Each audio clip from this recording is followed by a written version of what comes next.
Evo, mi smo recimo kroz prvi, drugi mjesec surađivali sa nezavisnom listom mladih, pozdrav ekipi iz nezavisne liste mladih, gdje smo zajedno kreirali jedan pokret za mlade i kreirali smo jedan kompletni program koji obuhvaća problematiku mladih i upravo demografiju.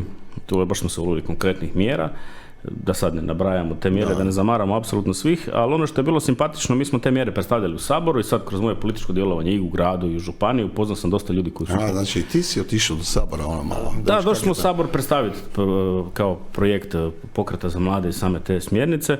Kako znam, dosta tih saborskih zastupnika iz gradskih klupa i iz županijskih klupa, ono što mi je bilo fascinantno, recimo negdje u drugom mjesecu prije korone, oni se svi kreću po tim saborskim hodnicima, mi svi vidimo da su saborske klupe prazne, ali oni jesu svi tamo su u saborskim hodnicima, u tim saborskom kafiću.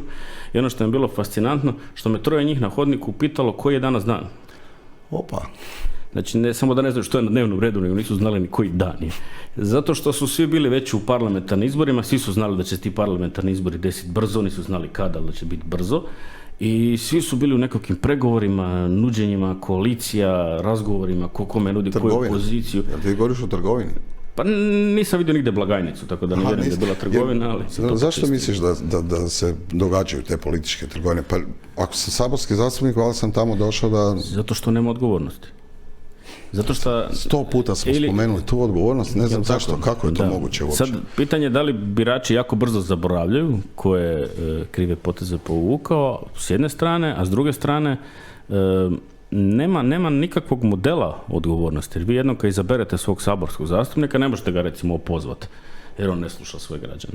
Isto tako ovaj model, iako sad puno njih govori o tome kako su te izborne jedinice pomiješane, apsolutno to je nekakav izborna namještaljka da bi se moglo dobiti maksimalno za one koji jesu već na pozicijama vlasti, ali ono što je puno bitnije što recimo građani u svojoj izbornoj jedinici svoje saborske zastupnike uopće ne smatraju svojim saborskim zastupnicima.